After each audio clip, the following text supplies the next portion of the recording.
तना तना पौधे का वह भाग है जो कि भूमि एवं जल के विपरीत तथा प्रकाश की ओर वृद्धि करता है।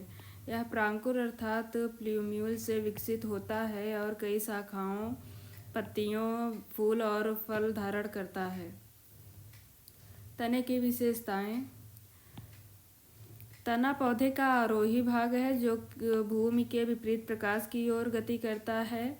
Negatively geotropic but positively phototrophic.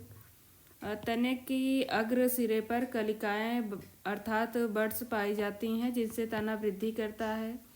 तने पर शाखाएं तथा पत्तियां लगती हैं। तने का आकार बेलनाकार, चपटा अथवा कोड़ी होता है। तने के प्रकार। भूमि की स्थिति के अनुसार तना 3 प्रकार के होते हैं। ये हैं भूमिगत तना, अर्धवायवीय तना तथा वायवीय तना। भूमिगत तना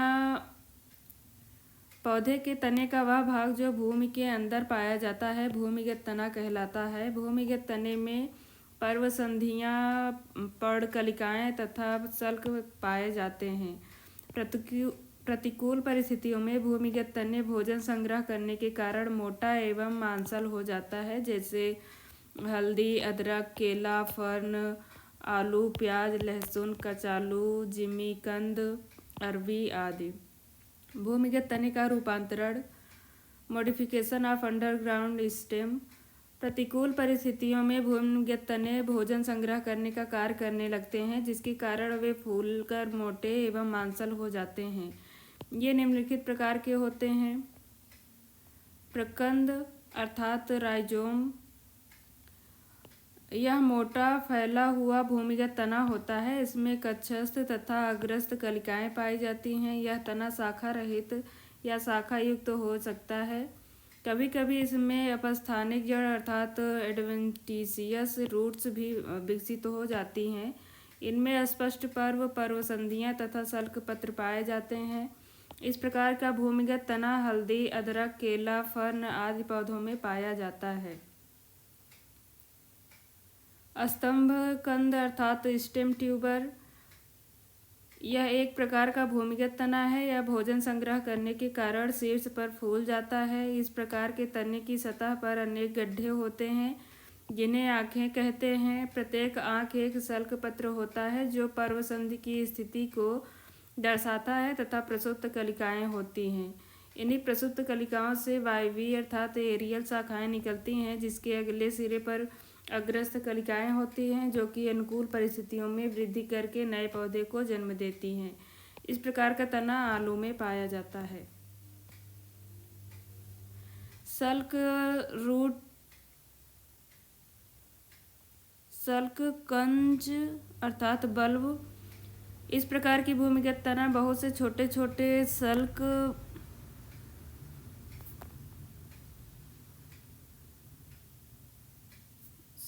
पत्ती अर्थात बल्ब लीव्स से मिलकर बनी होती हैं। यह शल्क पत्र जल तथा भोजन संग्रह करने के कारण फ्लेशी हो जाते हैं। इस प्रकार के भूमिगत तने की बाहरी परत शुष्क होती है। यह तना संकेंद्रीय क्रम में व्यवस्थित शल्क पत्र लिए हुए पाए जाते हैं। प्याज, लहसुन इस प्रकार के भूमिगत तने का उत्तम उदाहरण है। घनकंद अर्थात कॉर्न। इस प्रकार का भूमिगत तना प्रकंद अर्थात राइजोम का संघनित रूप है। यह भूमि के नीचे ऊर्ध्व दिशा में वृद्धि करता है। इसमें अधिक मात्रा में भोजन संचित हो जाता है। शल्क पत्रों के कक्ष में कलिकाएं पाई जाती हैं, जबकि इसके आधार से अपस्थानिक जड़ें निकलती हैं।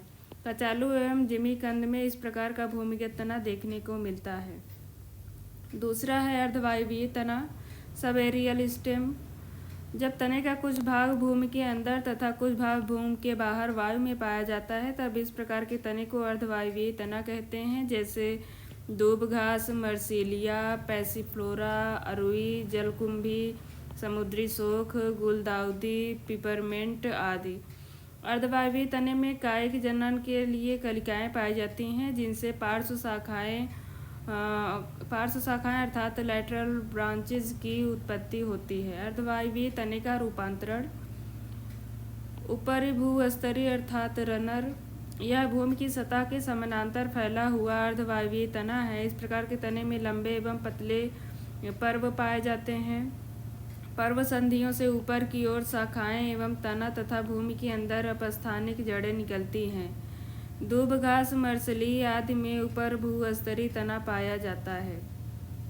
भूस्तरीय स्टोलोन, इस प्रकार का अर्धवायवीय तना भूमि के अंदर क्षैतिज दिशा में वृद्धि करता है। इस प्रकार के तने पर पार्श्व तथा पर्व संधियां अर्थात इंटरनोड तथा नोड्स पाई जाती हैं। पर्व संधियों से नीचे की ओर अपस्थानिक जड़ें तथा ऊपर की ओर शाखाएं विकसित होती हैं। रुई तथा पैसिफ्लोरा में इस प्रकार का अर्धवायवीय तना पाया जाता है। भूस्तरिक अर्थात ऑफसेट, इस प्रकार का अर्धवायवीय तना ऊपरी भूस्तरीय की तरह ही होता है, परंतु इनके पर्व मोटे तथा छोटे होते हैं। पर्व संधियों से ऊपर पत्तियां एक स्वतंत्र पौधे की भांति होती हैं। जलकुंभी भूस्तरिक का अच्छा उदाहरण है। अंतः भूस्तरीय अर्थात सकर्स, इस प्रकार के अर्धवायवीय तने में भूस्तरीय तने की तरह एक पार्श्व शाखा होती है, परंतु यह ऊपर की ओर तिरछा बढ़ता है और एक नए पौधे को जन्म देता है। यह भूस्तरीय की तुलना में छोटा होता है। इस प्रकार का अर्धवायवीय तना गुलदाउदी, पिपरमिंट आदि में देखने को मिलता है। वायवीय तना।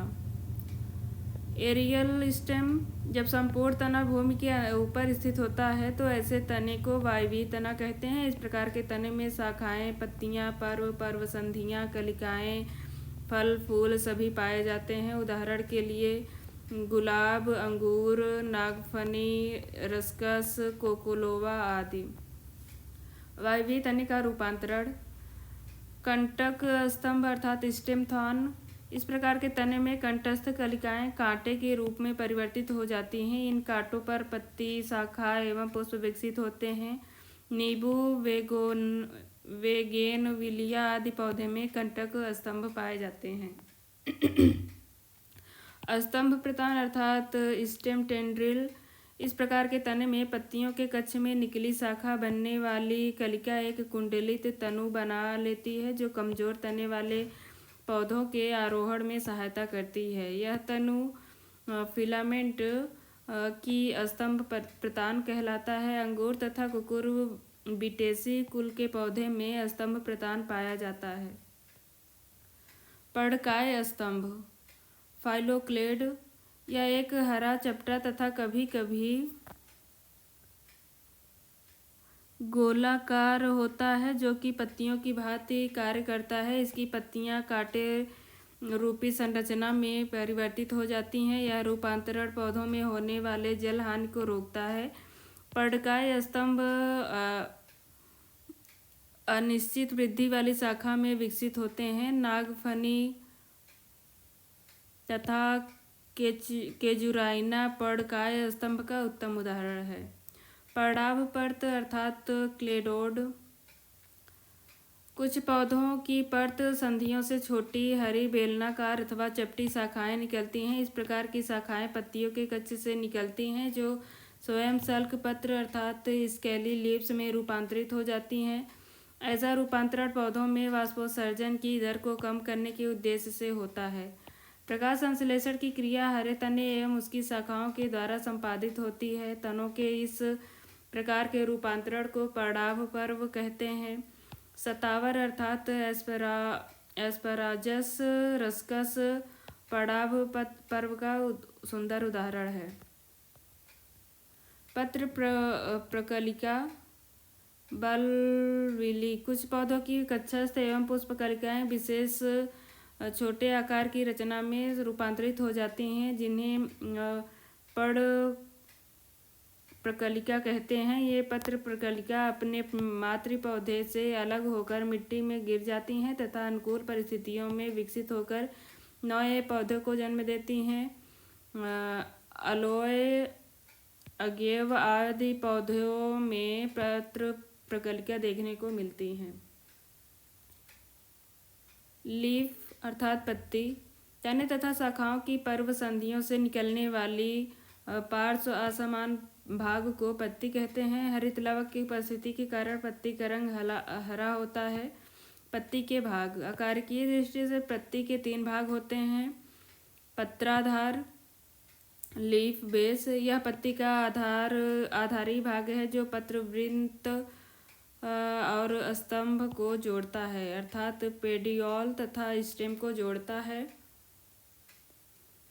पत्रवृंत, अधिकांश पत्तियों में एक लंबा डंठल होता है जिसे पत्रवृंत अर्थात पेडियोल कहते हैं। जिन पत्तियों में पत्रवृंत होता है उन्हें सवृंत कहते हैं, जैसे आम, पीपल आदि। जिन पत्तियों में पत्रवृंत नहीं होते हैं उन्हें अवृंत अर्थात सेसिल कहते हैं, जैसे मक्का, गेहूँ आदि।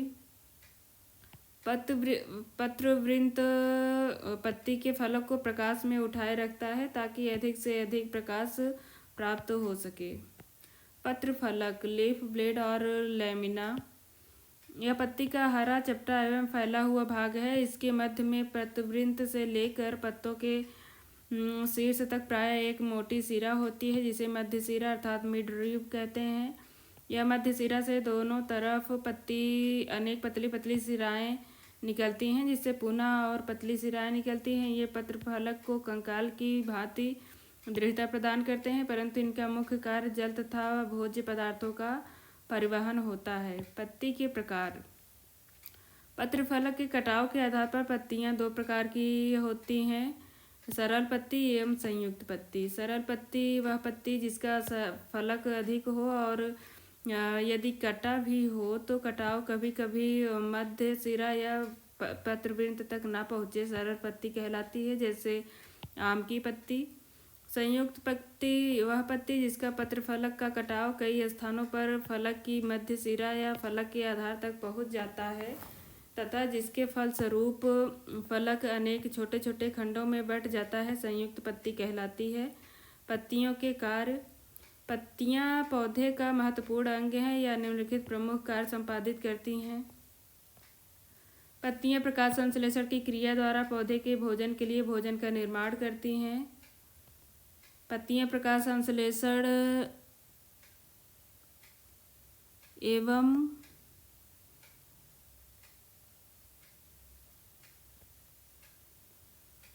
प्रकाश संश्लेषण कर विभिन्न गैसों का आदान प्रदान करती हैं।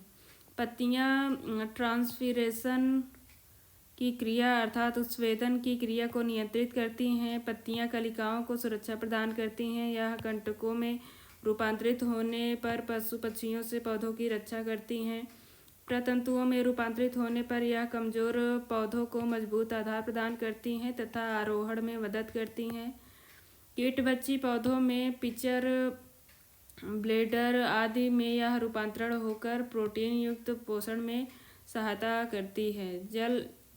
यह जल तथा घुलनशील भोज्य पदार्थों का पत्तियों से स्तंभ तक संचरण में सहायता करती हैं। कुछ पत्तियां वर्धी प्रजनन तथा परागण अर्थात पॉलिनेशन में सहायता करती हैं। कुछ पत्तियां भोजन संग्रह फूड स्टोरेज का कार्य भी करती हैं। पत्तियों का रूपांतरण, पत्तियां कुछ विशेष कार्य संपादित करते हुए रूपांतरित हो जाती हैं, जैसे पर्णकंटक। इसमें पत्तियां कांटों या सूलों में रूपांतरित हो जाती हैं, जैसे आर्जिमोन, नागफनी आदि। पर्णप्रतान अर्थात लीफ टेंड्रिल, इसमें पत्तियां रूपांतरित होकर लंबी पतली तारनुमा कुंडलित रचना में बदल जाती हैं, जैसे प्रतान कहते हैं। ये प्रतान अति संवेदनशील होते हैं और ज्यों ही वे किसी आधार के संपर्क में आते हैं उसके चारों ओर लिपट जाती हैं। इस प्रकार वे पौधों को आरोहण में सहायता करती हैं, जैसे मटर। पर्णवृंत, इसमें पर्णवृंत अथवा रेकिस का कुछ भाग चपटा एवं हरा होकर पर्णफलक जैसा रूप धारण कर लेता है। इसे ही पर्णावृंत कहते हैं। यह प्रकाश संश्लेषण का कार्य करता है क्योंकि पौधे की सामान्य पत्तियां नवोद्भिद अवस्था में ही गिर जाती हैं, जैसे ऑस्ट्रेलियन बबूल। घटपर्णी, इसमें पर्णी का पर्णाधार अर्थात लीफ बेस चौड़ा, चपटा एवं हरे रंग का होता है। पर्णवृंत प्रतान का फलक तथा फलक शीर्ष ढक्कन का रूप ले लेता है। इस प्रकार संपूर्ण पत्ती घटनुमा रचना में परिवर्तित हो जाती है। पिचर की भांति सतह पर पाचक ग्रंथियां होती हैं, जिससे उनमें पाचक रस निकलता है। जब कोई कीट आकर्षित होकर फिसल कर घट में गिर जाता है तो घट का ढक्कन बंद हो जाता है। कीट पाचक रस द्वारा पचा लिया जाता है। इस क्रिया द्वारा पौधे अपने नाइट्रोजन की आवश्यकता की पूर्ति करते हैं, जैसे पिचर प्लांट। ब्लैडर वर्ट यूट्रिकुलेरिया जैसे जलीय कीटभक्षी पौधों में पत्तियां अनेक छोटे छोटे खंडों में बटी होती हैं। कुछ खंड रूपांतरित होकर थैलीनुमा संरचना बनाते हैं। प्रत्येक थैली में एक खोखला कक्ष इम्प्टी चैम्बर होता है, जिसमें एक मुख होता है। इस मुख पर एक प्रवेश द्वार होता है, जिससे होकर केवल सूक्ष्म जलीय जंतु ही प्रवेश कर सकते हैं। थैली या ब्लैडर के अंदर पाचक एंजाइम उन सूक्ष्म जंतुओं को पचा डालते हैं। पुष्प। पुष्पीय पौधों में पुष्प एक अत्यंत महत्वपूर्ण अंग है। आकारिकी रूप से पुष्प एक रूपांतरित प्ररोह अर्थात स्तंभ है, जिस पर गांठें तथा रूपांतरित पुष्पी पत्तियां लगी रहती हैं। पुष्प प्रायः तने तथा शाखाओं के शीर्ष अथवा पत्ती के अक्ष में उत्पन्न होकर प्रजनन का कार्य करते हैं तथा फल एवं बीज उत्पन्न करते हैं। पुष्प की रचना। पुष्प एक डंठल द्वारा तने से संबद्ध होता है। इस डंठल को वृंत या पेडिसेल कहते हैं। वृंत के सिरे पर स्थित चपटे भाग को पुष्पासन या थैलामस कहते हैं।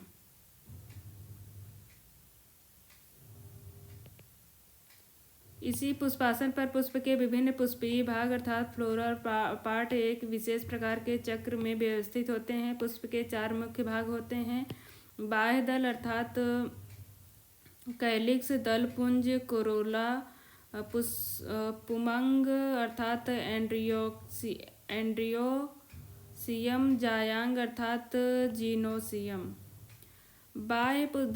बाह्य दलपुंज एवं दलपुंज को पुष्प का सहायक अंग या अनावश्यक भाग तथा पुमंग एवं जायांग को पुष्प का आवश्यक भाग कहते हैं। पुमंग एवं जायांग पुष्प के वास्तविक जनन भाग हैं। पुमंग पुष्प का नर जनन भाग तथा जायांग मादा जनन भाग होता है। बाह्य दलपुंज यह पुष्प के सबसे बाहर का चक्र है। यह हरे छोटी पत्ती नुमा संरचनाओं का बना होता है, जिन्हें बाह्य दल कहते हैं। जब ये स्वतंत्र होते हैं तो इन्हें पृथक बाह्य दलीय कहते हैं। जब जुड़े होते हैं तो उन्हें संयुक्त बाह्य दलीय कहते हैं। ये कली को तथा उनके अन्य आंतरिक भागों को सुरक्षा प्रदान करते हैं। कुछ पुष्पों में यह रंगीन होकर परागण के लिए कीटों को आकर्षित करने का काम करता है। दलपुंज यह पुष्प का दूसरा चक्र होता है, जो बाह्य दलपुंज के अंदर स्थित होता है। यह प्रायः 2 से 6 दलों में बना होता है। ये प्रायः रंगीन होते हैं। इनका मुख्य कार्य परागण हेतु कीटों को आकर्षित करना है। जब दल स्वतंत्र होते हैं तो उन्हें पृथक दलीय तथा जब वे जुड़े होते हैं तो उन्हें संयुक्त दलीय कहते हैं। पुमंग यह पुष्प का तीसरा चक्र है, जो नर अंगों का बना होता है। प्रत्येक नर अंग पुंकेसर कहलाता है, स्टेमन कहलाता है। पुंकेसर की पुष्पी का वास्तविक नर भाग है। प्रत्येक पुंकेसर के 3 भाग होते हैं, फिलामेंट, एंथर तथा कनेक्टिव। पुतंतु पतला सूत्रनुमा होता है, जो पुंकेसर को पुष्पासन से जोड़ता है। पुंकेसर में एक द्विपालिक रचना होती है, जिसे परागकोश अर्थात एंथर्स कहते हैं। परागकोश में 4 कोष्ठ होते हैं, जिसे पोलन सैक्स कहते हैं। परागपुट में भी परागकण अर्थात पोलन ग्रेन्स की उत्पत्ति होती है। परागकण की वास्तविक नर युग्मक मेल जेमेट होते हैं। जब परागकोश पक जाते हैं तब वे फट जाते हैं और परागकण प्रकीर्णन के लिए तैयार होते हैं। योजी पुतंतु तथा परागकोश को जोड़ने का काम करता है। जायांग अर्थात जाइनोसियम जायांग पुष्प का वास्तविक मादा भाग है। यह पुष्प का चौथा और सबसे भीतरी भाग है। यह अंडपो अर्थात कार्पेल्स से निर्मित होता है। आकार की दृष्टि से अंडप एक वर्टिकली मुड़ी हुई पड़ है जिसके जुड़े हुए किनारों पर बीजांड अर्थात ओविल्स उत्पन्न होते हैं। इन्हीं बीजांडों में मादा युग्मक अंडाणु होते हैं। विभिन्न पादपों में बीजांडों की संख्या निश्चित होती है। वर्तिका अंडाशय के ऊपर का लंबा एवं पतला भाग होता है, जबकि वर्तिकाग्र स्टिमा स्टाइल अर्थात वर्तिका का सबसे ऊपर का भाग होता है जो चिपचिपा होता है। बीजांड की रचना स्ट्रक्चर ऑफ ओव्यूल। बीजांड साधारणतः अंडाकार होता है और यह एक बीजांड वृंत द्वारा बीजांडसन से समृद्ध रहता है। जिस स्थान पर बीजांड वृंत द्वारा लगा रहता है उस हिस्से को हाइलम कहते हैं। बीजांड वृंत आगे बढ़कर बीजांड से मिलकर एक स्थान बनाता है जिसे रेफे कहते हैं। बीजांड के कुछ मुख्य भाग का बीजिंड काय अर्थात न्यूसेलस कहते हैं जो आवरणों से ढका रहता है। बाहरी अध्यावरण आउटर इंटीजमेंट तथा भीतरी अध्यावरण अर्थात इनर इंटीजमेंट। बीजांड का जो भाग अध्यावरण से ढका नहीं रहता है उस स्थान को बीजिंड द्वार अर्थात माइक्रोपाइल कहते हैं। बीजांड द्वार के ठीक विपरीत हिस्से को कैलाजा कहते हैं। बीजांड के भीतर भ्रूण कोश होता है। इस भ्रूण कोश के भीतर मादा युग्मक उपस्थित होता है। भ्रूण कोश परिपक्व होकर निषेचन के लिए तैयार होता है। नोट: पुष्पों का अध्ययन एंथ्रोलॉजी कहलाता है। जिन पुष्पों में पुष्प के चारों चक्र अर्थात बाह्य दलपुंज, पुमंग और जायांग उपस्थित होते हैं उन्हें पूर्ण पुष्प अर्थात कंप्लीट फ्लावर कहते हैं। जिन पुष्पों में पुष्प के एक से अधिक चक्र अनुपस्थित होते हैं उन्हें इनकम्प्लीट फ्लावर कहते हैं। बाह्य दलपुंज एवं दलपुंज को पुष्प का सहायक अंग अर्थात एक्सेसरी ऑर्गन तथा पुमंग एवं जायांग को इसेंशियल ऑर्गन कहते हैं। पुष्प का कार्य: पुष्प का मुख्य कार्य लिंगी प्रजनन द्वारा फल तथा उसके अंदर बीज का निर्माण करना है। परागण अर्थात पॉलिनेशन: परागकणों के परागकोश अर्थात पॉलिन ग्रेन्स के एंथर से मुक्त होकर उसी जाति के पौधे के जाइनोसियम के स्टिमा तक पहुँचने की क्रिया को परागकण कहते हैं। परागकण के प्रकार: यह दो प्रकार के होते हैं, स्वपरागकण एवं परपरागण। स्वपरागण, परपरागण। सेल्फ पॉलिनेशन: जब एक पुष्प के परागकण उसी पुष्प के वर्तिकाग्र पर या उसी पुष्प पर स्थित किसी अन्य पुष्प के वर्तिकाग्र पर पहुँचते हैं तो उसे स्वपरागण कहते हैं।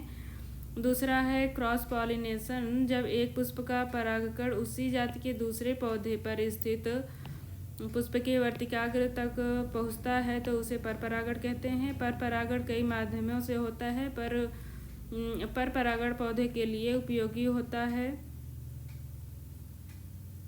परपरागण के लिए किसी माध्यम की आवश्यकता होती है। वायु, कीट, जल, जंतु इस आवश्यकता की पूर्ति करते हैं।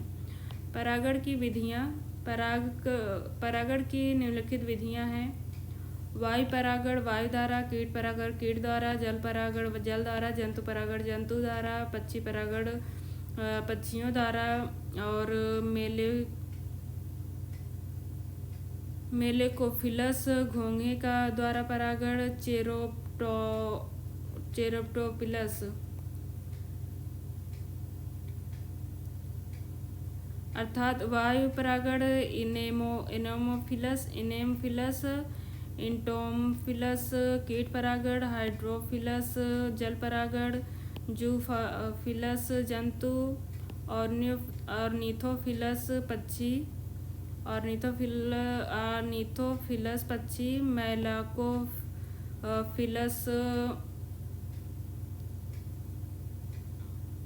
घोंघे द्वारा तथा चिरोप्टोफिलस चमगादड़ द्वारा। निषेचन अर्थात फर्टिलाइजेशन।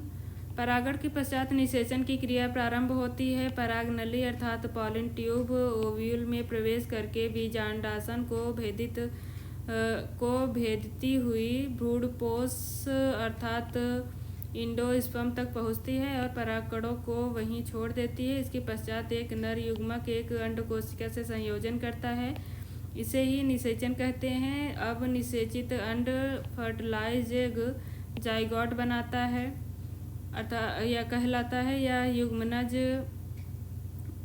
बीजाणुभिद की प्रथम इकाई होती है। निषेचन के पश्चात बीजांड से बीज, जाइगोट से एम्ब्रियो तथा अंडाशय से फल का निर्माण होता है। आवृत्तिबीजी पौधे अर्थात एग्नियोस्पर्म प्लांट में निषेचन को त्रिक संलयन अर्थात ट्रिपल फ्यूजन कहते हैं। निषेचन के पश्चात पुष्प में होने वाले परिवर्तन। निषेचन के पश्चात निम्नलिखित परिवर्तन होते हैं। बाह्य दलपुंज अर्थात कैलिक्स यह प्रायः मुरझाकर गिर जाता है। अपवाद मिर्च।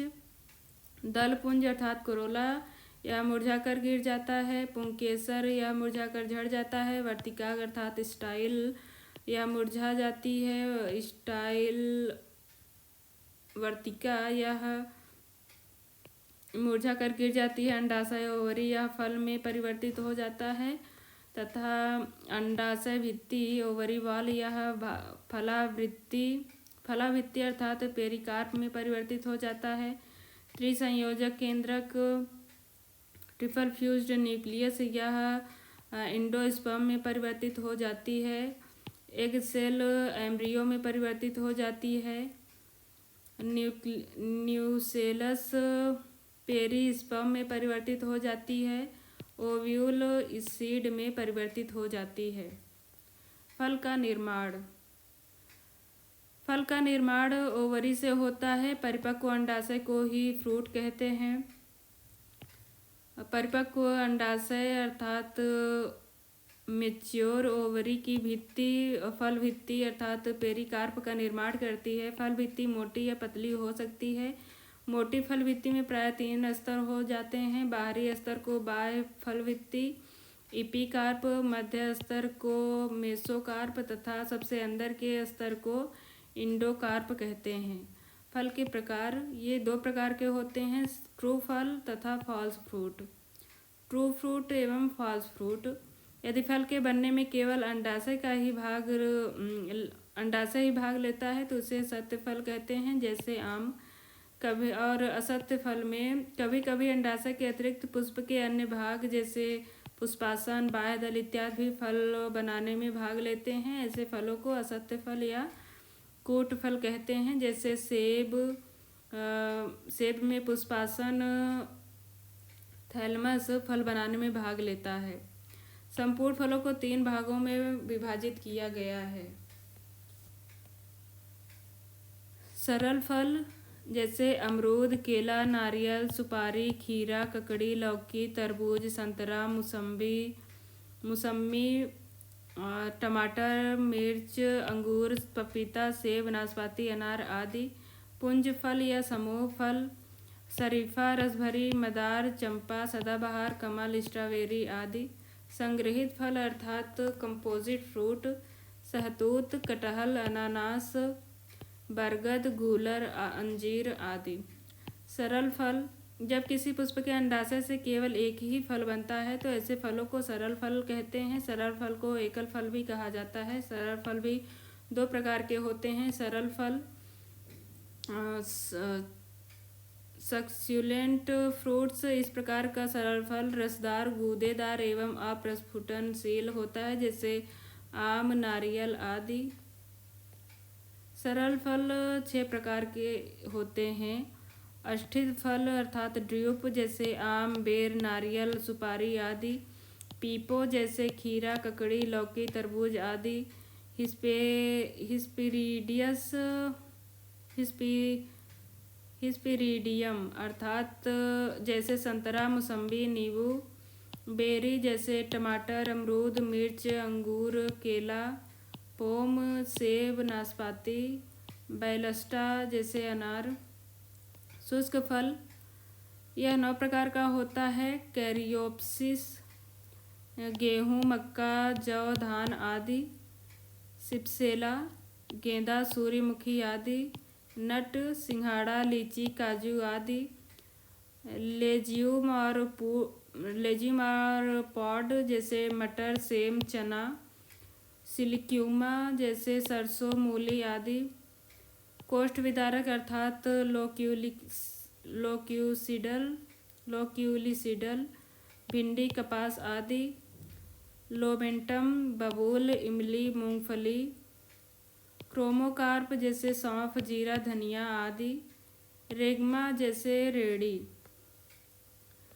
पुंज या समूह फल अर्थात एग्रीगेट फ्रूट्स जब एक ही बहु अंडी पुष्प के वियुक्ता अंडाशयों से अलग अलग फल बने परंतु समूह के रूप में रहें तो ऐसे फल को पुंज फल या समूह फल कहते हैं।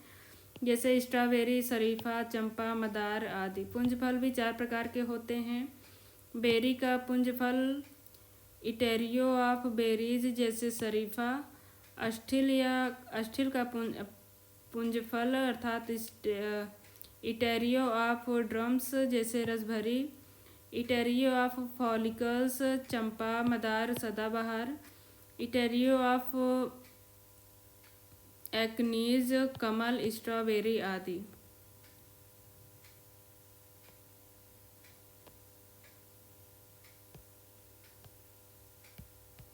फल और खाने योग्य भाग। आम मध्य फलभित्ति, सेब पुष्पासन, नाशपाती पुष्पासन, लीची एरिल, नारियल ब्रूडपोस। अमरूद फलभित्ति, पपीता मध्य फलभित्ति, मूंगफली बीजपत्र एवं भूड़, काजू बीजपत्र, बेर बाह्य एवं मध्य फलभित्ति। अनार रसीले बीज चोड़। अंगूर फलभित्ति। कटहल सहपत्र परिदल एवं बीज। गेहूँ भ्रूणपोष, धनिया पुष्पासन एवं बीज। शरीफा फलभित्ति, सिंघाड़ा बीजपत्र, नींबू रसीले रोम, बेल मध्य एवं अंतः फलभित्ति। टमाटर फलभित्ति एवं बीजांडसन। सहतूत सहपत्र परिदल एवं बीज। संग्रंथि फल अर्थात कंपोजिट फ्रूट जब एक ही संपूर्ण पुष्प क्रम के पुष्पों से पूर्ण फल बनता है तो उसे संग्रथित फल कहते हैं। जैसे अनानास, सहतूत, कटहल, बरगद, गूलर, अंजीर आदि। संग्रथित फल 2 प्रकार के होते हैं। सोरोसिस सहतूत, कटहल, अनानास आदि। साइकोनस जैसे बरगद, गूलर, अंजीर। फल पौधों के लिए लाभदायक हैं क्योंकि यह तरुण बीजों की रक्षा करते हैं। यह बीजों के प्रकीर्णन में सहायता करते हैं। फलों व उनके उत्पादन के अध्ययन को पोमोलॉजी कहते हैं। अनिषेचन फलन। कुछ पौधों में बिना निषेचन के ही अंडाशय से फल का निर्माण हो जाता है। इस तरह बिना निषेचन हुए फल के विकास को अनिषेचित फल अर्थात पार्थेनोकार्पी कहते हैं। ऐसे फल बीज रहित होते हैं जैसे पपीता, नारंगी, अंगूर, अनानास आदि। पादप ऊतक।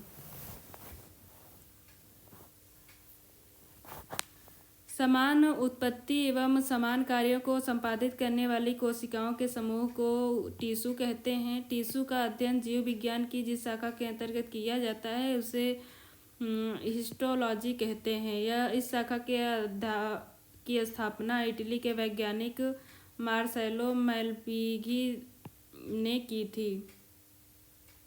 इस शाखा का हिस्टोलॉजी नामकरण मायर ने 1819 में किया। ऊतक शब्द का प्रयोग सर्वप्रथम विजट ने किया। पौधों के शरीर में प्रत्येक ऊतक का एक विशिष्ट कार्य होता है। सभी ऊतक शीर्षस्थ कोशिकाओं के समूह में विभाजन से उत्पन्न होते हैं तथा धीरे धीरे अपने कार्यों के अनुरूप अनुकूलित हो जाते हैं। पादप ऊतक के प्रकार। ऊतक के कोशिकाओं के विभाजन क्षमता के आधार पर पादप ऊतक दो प्रकार के होते हैं, विभाज्योतिकीय ऊतक और अस्थायी ऊतक, अर्थात मेरिस्टेमेटिक टिश्यू तथा परमानेंट टिश्यू। मेरिस्टेमेटिक टिश्यू यह ऊतक ऐसी कोशिकाओं का समूह होता है जिनमें बार बार सूत्रीय विभाजन अर्थात माइटोसिस डिवीजन करने की क्षमता होती है। यह ऊतक अवयस्क अर्थात इमेच्योर जीवित कोशिकाओं का बना होता है। इन ऊतक की कोशिकाएं छोटी, अंडाकार या बहुभुजी होती हैं और इसकी भित्ति सेलुलोज की बनी होती है। प्रत्येक कोशिका घने कणयुक्त कोशिका द्रव्य साइटोप्लाज्म से भरी होती है। इन कोशिकाओं में प्रायः रसधानी अनुपस्थित होती है। इसमें एक बड़ा केंद्रक होता है तथा कोशिकाओं के बीच अंतरकोशिकीय स्थान नहीं पाया जाता है। यह ऊतक स्थिति के आधार पर निम्नलिखित 3 प्रकार का होता है। शीर्षस्थ विभाज्योतक ऊतक अर्थात एपिकल मेरिस्टम, पार्श्वस्थ विभाज्योतक ऊतक लैटरल मेरिस्टेम तथा अंतर्वेशी विभाज्योतिकीय ऊतक इंटरकैलरी मेरिस्टेम। शीर्षस्थ विभाज्योतिकीय ऊतक यह ऊतक जड़ एवं तने के शीर्ष भाग में उपस्थित होता है तथा लंबाई में वृद्धि करता है। यह ऊतक प्राथमिक विभाज्योतिकी से बनता है। इससे कोशिकाएं विभाजित एवं विभेदित होकर अस्थायी ऊतक बनाते हैं। इससे पौधों में प्राथमिक वृद्धि होती है। पार्श्वस्थ विभाज्योतिकीय ऊतक यह ऊतक जड़ तथा तने के पार्श्व भाग में होता है एवं द्वितीयक वृद्धि करता है। इससे संवहन ऊतक बनते हैं जो भोजन संवहन का कार्य करते हैं एवं संवहन ऊतकों के कारण तने की चौड़ाई में वृद्धि होती है। संवहन ऊतक में अवस्थित कैम्ब्रियम एवं वृक्ष के नीचे का कैम्ब्रियम पार्श्वस्थ विभाज्योतिका का उदाहरण है। पार्श्वस्थ विभाज्योतिकी ऊतक की द्वितीयक विभाज्योतिका है। अंतर्वेशी या अंतर्विष्ट विभाज्योतिकीय ऊतक यह ऊतक अस्थायी ऊतक के बीच बीच में पाया जाता है। यह पत्तियों के आधार में या टहनी के पर्व के दोनों ओर पाए जाते हैं। यह वृद्धि करके अस्थायी ऊतकों में परिवर्तित हो जाते हैं। अस्थायी ऊतक विभाज्योतिकीय ऊतक की वृद्धि के फलस्वरूप अस्थायी ऊतक का निर्माण होता है जिसमें विभाजन की क्षमता नहीं होती, लेकिन कोशिका का रूप एवं आकार निश्चित होता है। ये मृत या सजीव होते हैं और कोशिका भित्ति पतली या मोटी होती है। कोशाद्रव्य में बड़ी रसधानी रहती है। उत्पत्ति के आधार पर अस्थायी ऊतक 2 प्रकार के होते हैं, प्राइमरी तथा सेकेंडरी। प्राथमिक अस्थायी ऊतक शीर्षस्थ एवं अंतर्वेशी विभाज्योतक से तथा द्वितीयक अस्थायी ऊतक पार्श्वस्थ विभाज्योतक या कैम्बियम कोशिकाओं से बनता है। संरचना के आधार पर अस्थायी ऊतक 2 प्रकार के होते हैं, सरल टिश्यू तथा कॉम्प्लेक्स टिश्यू। सरल अस्थायी ऊतक यह ऊतक समरूप कोशिकाओं का बना होता है। यह निम्नलिखित प्रकार का होता है, मृदुतक अर्थात पैरेंचाइमा, स्थूल कोड़ा ऊतक तथा अर्थात कोलेंचाइमा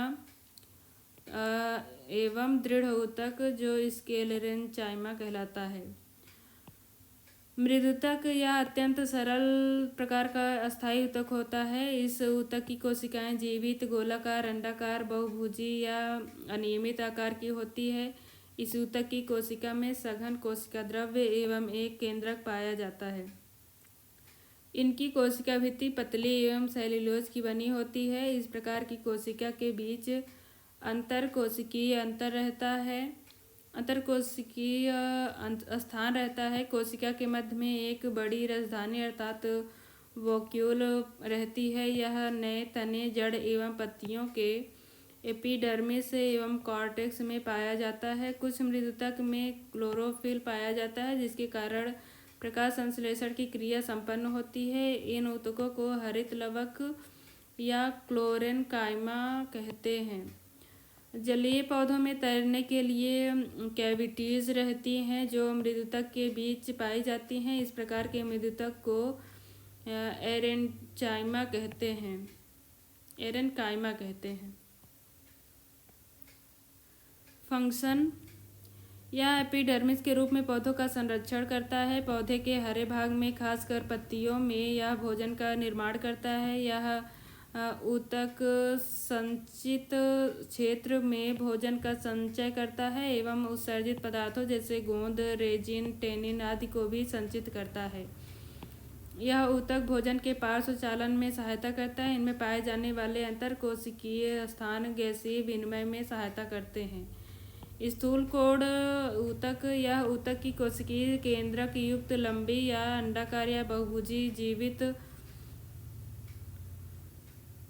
रसधानी युक्त होती है जिनमें हरित लवक होता है एवं भित्ति में किनारों पर सेल्यूलोज होने से स्थूलन होता है।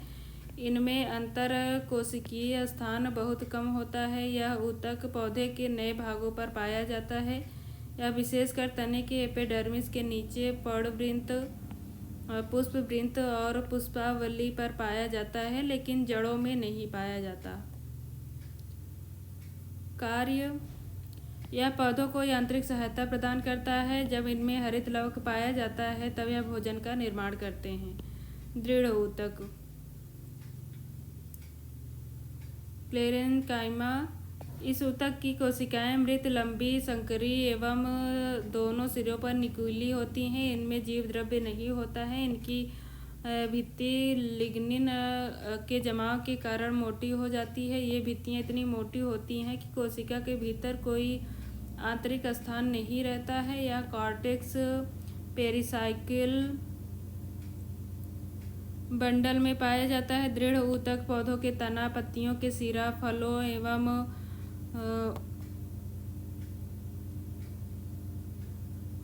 बीजावरण तथा नारियल के बाहरी रेशेदार छिलके में पाए जाते हैं। जिन पौधों में रेशा अर्थात फाइबर उत्पन्न होता है उनमें यह ऊतक प्रचुर मात्रा में पाया जाता है। यह पौधों को यांत्रिक सहायता प्रदान करता है। यह पौधे के आंतरिक भागों की रक्षा करता है। पौधे के बाह्य परतों में यह रक्षात्मक ऊतक के रूप में कार्य करता है। यह पौधों को सामर्थ्य, दृढ़ता एवं लचीलापन प्रदान करता है। जटिल ऊतक, दो या दो से अधिक प्रकार की कोशिकाओं से बने ऊतक जटिल अस्थायी ऊतक कहलाते हैं। ये एक इकाई के रूप में एक साथ कार्य करते हैं। ये जल, खनिज, लवण, खाद्य पदार्थों को पौधे के विभिन्न अंगों तक पहुंचाते हैं। ये दो प्रकार के होते हैं, जाइलम तथा फ्लोएम। जाइलम एवं फ्लोएम मिलकर संवहन बंडल का निर्माण करते हैं, अतः इन दोनों को ही संवहन ऊतक अर्थात वैस्कुलर टिश्यू भी कहते हैं। जाइलम, यह ऊतक पौधों के जड़, तना एवं पत्तियों में पाया जाता है। इसे कंडक्टिव टिश्यू भी कहते हैं। यह 4 विभिन्न प्रकार के तत्वों से बना होता है। ये हैं ट्रैकियार्ड्स, वेसेल्स, जाइलम फाइबर तथा जाइलम पैरेन्काइमा। ट्रैकियार्ड्स, इनकी कोशिका लंबी, जीव द्रव्य विहीन, दोनों सिरों पर नुकीली तथा मृत होती हैं। इनकी कोशिका भित्ति मोटी एवं स्थूलित होती है। वाहिकाएं संवहनी पौधों की प्राथमिक एवं द्वितीयक जाइलम दोनों में पाई जाती हैं। ये पौधों को यांत्रिक सहारा प्रदान करती हैं तथा जल को तने तथा जड़ से पत्ती तक पहुंचाती हैं।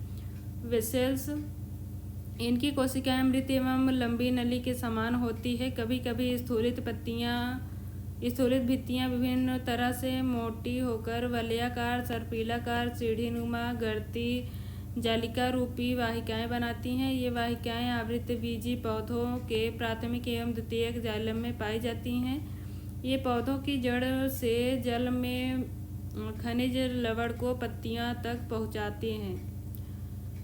जाइलम फाइबर, ये लंबे, शंकुरूप तथा स्थूलित भित्ति वाले मृत कोशिका होती हैं। ये प्रायः काष्ठीय द्विबीजपत्री पौधों में पाए जाते हैं। ये मुख्यतया पौधों को यांत्रिक सहारा प्रदान करते हैं। Xylem parenchyma. इनकी कोशिकाएं प्रायः पैरेन्काइमेट्स एवं जीवित होती हैं। यह भोजन संग्रह का कार्य करता है या किनारे की ओर पानी के पार्श्वीय संवहन में मदद करता है। फ्लोएम। जाइलम की भांति फ्लोएम भी पौधों की जड़, तना एवं पत्तियों में पाया जाता है। यह पत्तियों द्वारा तैयार भोज्य पदार्थों को पौधों के विभिन्न भागों तक पहुंचाता है। यह एक संचयक ऊतक है जो पौधों को यांत्रिक संचयन प्रदान करता है। फ्लोएम निम्नलिखित 4 तत्वों का बना होता है: sieve tubes, companion cell, phloem fibre, phloem parenchyma. Sieve tubes ये लंबी बेलनाकार तथा छिद्रित भित्ति वाली कोशिकाएं होती हैं। ये एक दूसरे पर परत सदृश सजी रहती हैं। 2 कोशिकाओं की विभाजन भित्ति छिद्र युक्त होती हैं जिसे चालनी पट्टी अर्थात सीव प्लांट कहते हैं। चालनी नलिका की वयस्क अवस्था में केंद्रक अनुपस्थित होता है। यह चालनी नलिका का कोशिका द्रव्य चालनी पट्टिका के छिद्र द्वारा ऊपर और नीचे की चालनी नलिकाओं से संबद्ध होता है। चालनी नलिकाएं संवहन पत्तियों के फ्लोएम में पाए जाते हैं। इन नलिका द्वारा तैयार भोजन पत्तियों से संचय अंग एवं संचय अंग से पौधे के वृद्धि क्षेत्र में जाता है। यह नलिका द्वारा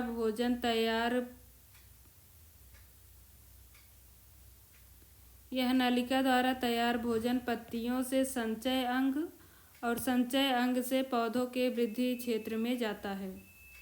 सहकोशिकाएं, कंपेनियन सेल, ये चालनी कोशिकाओं के पार्श्व भाग में स्थित रहती हैं। प्रत्येक कोशिका लंबी एवं जीवित होती है जिसमें केंद्रक एवं जीव द्रव्य होता है। ये केवल एंजियोस्पर्म के फ्लोएम में पाए जाते हैं। यह चालनी कोशिकाओं में भोज्य पदार्थ के संवहन में सहायता करता है। फ्लोएम तंतु, फ्लोएम फाइबर, ये लंबी, दृढ़ एवं स्क्लेरेन्काइमेट्स कोशिकाओं की बनी होती हैं। यह फ्लोएम ऊतक को यांत्रिक सहारा प्रदान करते हैं। फ्लोएम पैरेन्काइमा, ये जीवित, लंबी एवं केंद्रक युक्त कोशिकाएं होती हैं जो कोशिकाओं के निकट स्थित रहते हैं। ये भोज्य पदार्थ के संवहन में सहायता करते हैं। एनुअल रिंग, किसी स्थान पर वर्ष के विभिन्न ऋतुओं में जलवायु के क्रमिक परिवर्तन के कारण कैम्बियम की सक्रियता परिवर्तित होती रहती है। बसंत ऋतु में रस के संवहन की अधिक जरूरत होती है जबकि शरद ऋतु में पौधों की सक्रियता कम रहती है। इसी कारण बसंत ऋतु में मोटी वाहिकाएं तथा शरद ऋतु में पतली वाहिकाएं बनती हैं। इसके परिणाम स्वरूप अस्पष्ट वार्षिक वलय बनते हैं। ये वार्षिक वलय एक वर्ष की वृद्धि को प्रदर्शित करते हैं। इसके द्वारा वृक्ष में उपस्थित वार्षिक वलयों की गणना कर वृक्ष की अवस्था की सही जानकारी प्राप्त की जा सकती है। वार्षिक वलय का अध्ययन डेंड्रोक्रोनोलॉजी कहलाता है। कॉर्क कैम्बियम द्वारा बाहर की ओर कॉर्क का निर्माण होता है। परिपक्व होने पर यह मृत हो जाता है तथा इसमें वायु भर जाती है। कॉर्क सवेरिन नामक रासायनिक पदार्थ से बनता है। बोतलों में लगाया जाने वाला कॉर्क इसका उत्तम उदाहरण है जो क्यूरकस सुबर नामक पौधे से प्राप्त किया जाता है। द्वितीयक वृद्धि, अधिकांश द्विबीजपत्रियों में स्तंभ एवं जड़ों में मोटाई में वृद्धि होती है। यह वृद्धि एधा अर्थात कैम्बियम तथा कॉर्क कैम्बियम की क्रियाशीलता के कारण होती है। अतः कैम्बियम एवं कॉर्क कैम्बियम की क्रियाशीलता के कारण स्तंभ या जड़ के रंभीय, स्टेलर एवं एक्स्ट्रा स्टेलर भागों में हुई मोटाई में वृद्धि द्वितीयक वृद्धि कहलाती है। कुछ एक बीजपत्री पौधे जैसे ड्रेसिना, एलो, यूका आदि में भी द्वितीयक वृद्धि देखने को मिलती है। लंबाई एवं भार में बढ़ते हुए तनों तथा उनकी शाखाओं की दृढ़ता के लिए द्वितीयक वृद्धि आवश्यक है। द्वितीयक वृद्धि प्रायः द्विबीजपत्री पौधों में ही होती है। द्वितीयक वृद्धि के दौरान संवहनी ऊतकों का निर्माण संवहन एधा द्वारा होता है। इन ऊतकों को द्वितीयक संवहनी ऊतक कहते हैं। कॉर्टेक्स में भी एक विभाज्योतक कॉर्क एधा द्वारा द्वितीयक कॉर्टेक्स तथा कॉर्क बनते हैं। ये आंतरिक ऊतकों के घेरे में वृद्धि होने के कारण फट जाते हैं। अतः यह कहा जा सकता है कि स्टेलर तथा एक्स्ट्रा स्टेलर क्षेत्रों में क्रमशः संवहन एधा एवं कॉर्क एधा की सक्रियता से निर्मित ऊतकों के कारण तने के घेरे में वृद्धि ही द्वितीयक वृद्धि होती है। पौधों में पोषण। पोषण शब्द की उत्पत्ति पोषक शब्द से हुई है। पोषक ऐसा पदार्थ है जिसे प्रत्येक जीवधारी अपने इन्वायरमेंट से प्राप्त करता है एवं इसका उपयोग ऊर्जा के स्रोत अथवा शारीरिक घटकों के जैव संश्लेषण करने के लिए करता है। पोषण की विधियाँ। भोजन पदार्थों की प्राप्ति के आधार पर जीवधारियों को दो समूह में बांटा जाता है, स्वपोषी एवं परपोषी। इस प्रकार के पोषण के अंतर्गत जीव अपने भोजन पदार्थ का निर्माण स्वयं करते हैं। सभी हरे पौधे, नील हरे शैवाल, कुछ जीवाणु तथा अधिकांश एक कोशिकीय जीव में स्वपोषी पोषण पाया जाता है। इस प्रकार से पोषण करने वाले जीव ऑटोट्रॉफ्स कहलाते हैं। Heterotrophic nutrition. इस प्रकार के पोषण में जीव अपने भोज्य पदार्थ का संश्लेषण स्वयं नहीं करते बल्कि उन्हें वह दूसरे जीवों से प्राप्त करते हैं। इस प्रकार का पोषण सभी जंतुओं, कवकों एवं कुछ एक कोशिकीय जीवों में पाया जाता है। इस प्रकार से पोषण करने वाले जीवों को हेटेरोट्रॉफ्स अर्थात विषमपोषी या परपोषी कहते हैं। पौधों के पोषण में विभिन्न तत्वों की भूमिका। पौधों की वृद्धि के लिए 16 आवश्यक तत्वों की आवश्यकता होती है, जिनमें से 10 तत्व दीर्घमात्रिक तथा 6 लघुमात्रिक होते हैं। इनमें से किसी एक की कमी से पौधे का पूर्ण विकास नहीं होता है। दीर्घमात्रिक पोषक तत्व अर्थात माइक्रोन्यूट्रिएंट एलिमेंट।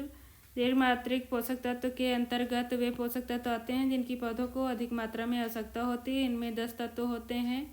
ये हैं carbon, hydrogen, oxygen, nitrogen, phosphorus, potassium, magnesium, sulphur, calcium तथा लोहा। माइक्रोन्यूट्रिएंट एलिमेंट, इसके अंतर्गत वे पोषक तत्व आते हैं जिनकी पौधों को कम आवश्यकता होती है। लघुमात्रिक पोषक तत्वों की संख्या 6 है। जस्ता, तांबा, मैग्नीज, बोरॉन, मॉलिब्डेनम, क्लोरीन। क्रांतिक तत्व क्रिटिकल एलिमेंट। अधिकांश मृदाओं में नाइट्रोजन, फास्फोरस तथा पोटेशियम की कमी हो जाती है। अतः भूमि की उर्वरता को बढ़ाने के लिए इन तत्वों को खाद के रूप में डाला जाता है। इसी कारण इन तत्वों अर्थात नाइट्रोजन, फास्फोरस, पोटास, एनपीके को क्रांतिक तत्व या क्रिटिकल एलिमेंट कहते हैं। पौधों के पोषण में इन तत्वों की भूमिका होती है। कार्बन, हाइड्रोजन तथा ऑक्सीजन। पौधे इन्हें अपनी आवश्यकता अनुसार वायुमंडल तथा जल से ग्रहण करते हैं। कार्बन वायुमंडल से कार्बन डाइऑक्साइड के रूप में ग्रहण किया जाता है और उसके उपयोग से पौधा प्रकाश संश्लेषण की क्रिया करके अपना भोजन निर्माण करता है। ऑक्सीजन जीवित कोशिकाओं के श्वसन में काम आता है। पौधों की कोशाभित्ति एवं जीव द्रव्य के निर्माण में ये इन तीनों की महत्वपूर्ण भूमिका होती है। नाइट्रोजन, पौधे इसे वायुमंडल से प्राप्त करते हैं। इन तत्वों में प्रोटीन तथा न्यूक्लिक एसिड के निर्माण के लिए मुख्य रूप से उत्तरदायी हैं। इसकी कमी से पौधों की वृद्धि रुक जाती है, जबकि अधिकता होने से पौधे में फूल विलंब से लगते हैं। सल्फर, यह तत्व पौधों के प्रोटीन तथा जीव द्रव्य के निर्माण में मुख्य भूमिका निभाता है। इस तत्व की कमी होने से पौधों एवं पेड़ों की पत्तियां पीली हो जाती हैं एवं पौधों में फल नहीं बनते। यह तत्व पौधों की शाकीय वृद्धि को प्रोत्साहित करता है। यह जड़ का निर्माण करता है तथा बीज निर्माण को उत्तेजित करता है। यह दलहनी फसलों की जड़ों में गांठों के निर्माण में मदद करता है।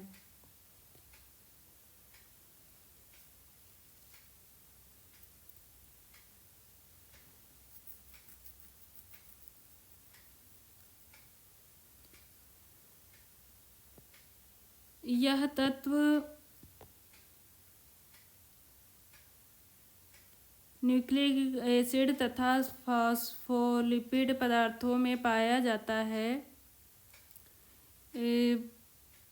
इसके निर्माण में बीजों के निर्माण एवं फसलों की परिपक्वता में इस तत्व की अति महत्वपूर्ण भूमिका होती है।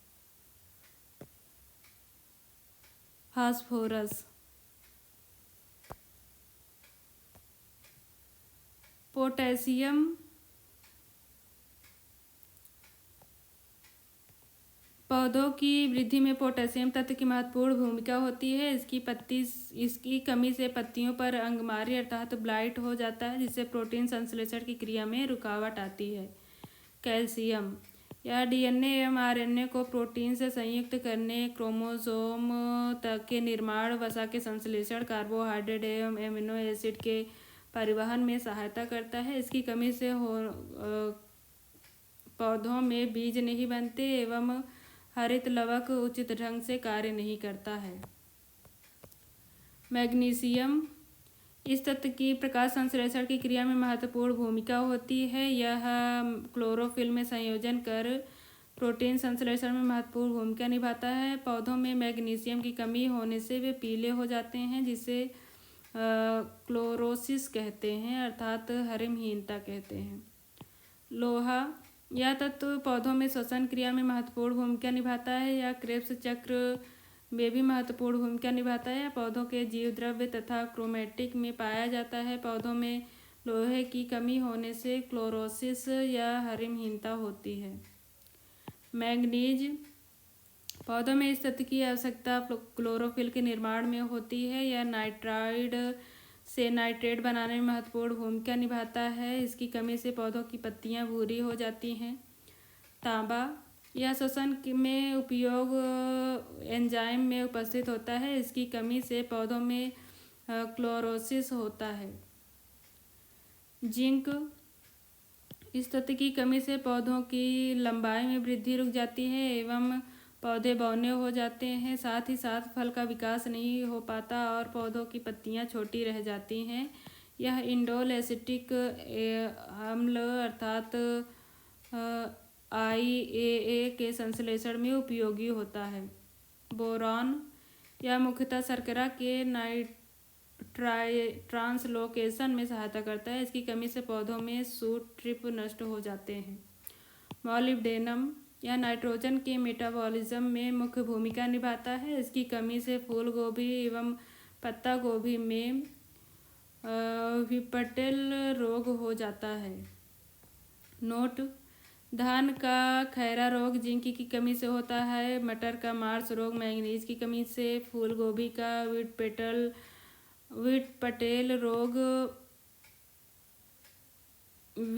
रोग मॉलिब्डेनम की कमी से और क्लोरोसिस कैल्शियम, मैग्नीशियम तथा मॉलिब्डेनम की कमी से होता है।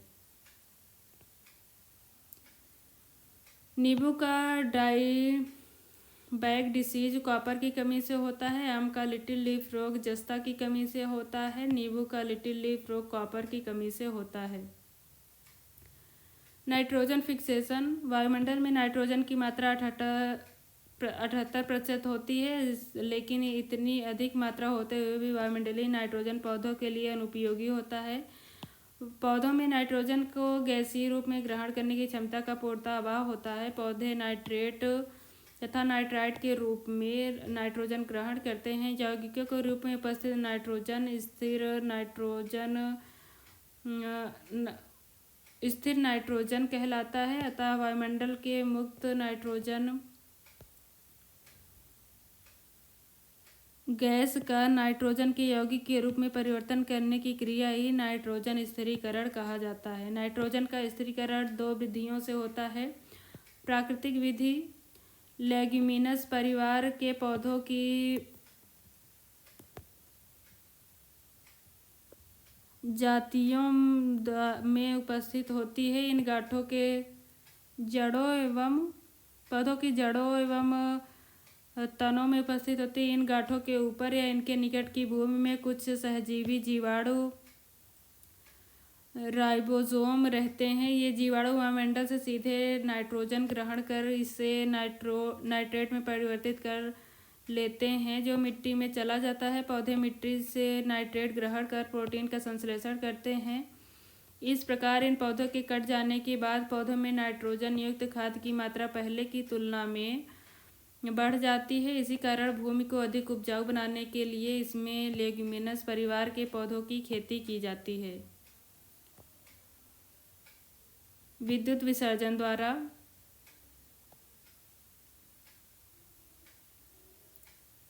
दूसरी विधि यह है विद्युत विसर्जन द्वारा वर्षा ऋतु या अन्य दिनों में विद्युत विसर्जन की क्रिया होने का वायुमंडलीय नाइट्रोजन एवं ऑक्सीजन परस्पर संयोग कर नाइट्रेट ऑक्साइड बनाते हैं। नाइट्रिक ऑक्साइड ऑक्सीजन के साथ संयोग कर नाइट्रोजन डाइऑक्साइड बनाते हैं या नाइट्रोजन डाइऑक्साइड वर्षा जल में घुलकर नाइट्रिक अम्ल तथा नाइट्रस एसिड में परिवर्तित हो जाती है। ये अम्ल मृदा में उपस्थित चूना या अन्य क्षारीय पदार्थों से संयोग कर नाइट्रेट एवं नाइट्राइट बनाते हैं जो पौधों के लिए खाद्य का काम करते हैं। डिनाइट्रिफिकेशन यह नाइट्रोजन यौगिकीकरण तथा नाइट्रीकरण की विपरीत प्रक्रिया है। इस प्रक्रिया में कुछ जीवाणु भाग लेते हैं जैसे सीडोमोनास डिनाइट्रिफिकेशंस, माइक्रोकोकस डिनाइट्रिफिकेशंस आदि। इस प्रक्रिया द्वारा सभी सड़े गले जीव जंतु पेड़ पौधे नाइट्रोजन विमुक्त करते हैं जो मुख्यतः वायुमंडल में चले जाते हैं। प्रकाश संश्लेषण प्रकाश संश्लेषण सिर्फ हरे पौधे एवं कुछ जीवाणुओं में घटित होने वाली वह क्रिया है जिसमें पौधे के हरे भाग सौर ऊर्जा को ग्रहण कर वायुमंडल से ली गई कार्बन डाइऑक्साइड तथा भूमि से अवशोषित जल के द्वारा कार्बोहाइड्रेट का निर्माण करते हैं। इस प्रक्रिया में ऑक्सीजन एवं जल सहायक उत्पाद अर्थात बाई प्रोडक्ट के रूप में ऑक्सीजन तथा जल बाई प्रोडक्ट के रूप में निष्कासित होते हैं। पौधे में होने वाली यह क्रिया हरित लवक या क्लोरोफिल की उपस्थिति में संपन्न होता है। कार्बन डाइऑक्साइड तथा जल प्रकाश संश्लेषण और पर्णहरित की उपस्थिति में ग्लूकोज जल तथा कार्बन डाइऑक्साइड ऑक्सीजन बनाते हैं। प्रकाश संश्लेषण के लिए आवश्यक कच्चा पदार्थ कार्बन डाइऑक्साइड। कार्बोहाइड्रेट के संश्लेषण के लिए पौधे प्रकाश संश्लेषण की क्रिया के दौरान कार्बन डाइऑक्साइड का उपयोग कच्चे पदार्थ के रूप में करते हैं। स्थलीय पौधे वायुमंडल से कार्बन डाइऑक्साइड ग्रहण करते हैं जबकि जलीय पौधे जल में घुली हुई कार्बन डाइऑक्साइड ग्रहण करते हैं। प्रकाश संश्लेषण क्रिया के द्वारा पौधे कार्बन डाइऑक्साइड को स्थिर करते हैं। जब प्रकाश की तीव्रता कम होती है मुख्यतः प्रातः या सायं काल में तो पौधों द्वारा श्वसन की क्रिया में मुक्त की गई कार्बन डाइऑक्साइड की मात्रा इसकी प्रकाश संश्लेषण की क्रिया हेतु संचित मात्रा के समान होती है।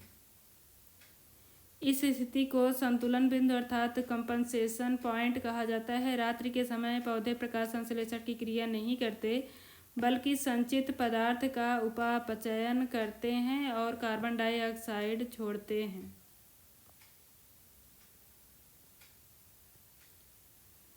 जल प्रकाश संश्लेषण की क्रिया हेतु जल भी कच्चे पदार्थ के रूप में इस्तेमाल होते हैं। पौधे की जड़ें परासरण अर्थात ऑस्मोसिस क्रिया के द्वारा भूमि से जल का अवशोषण करते हैं। जल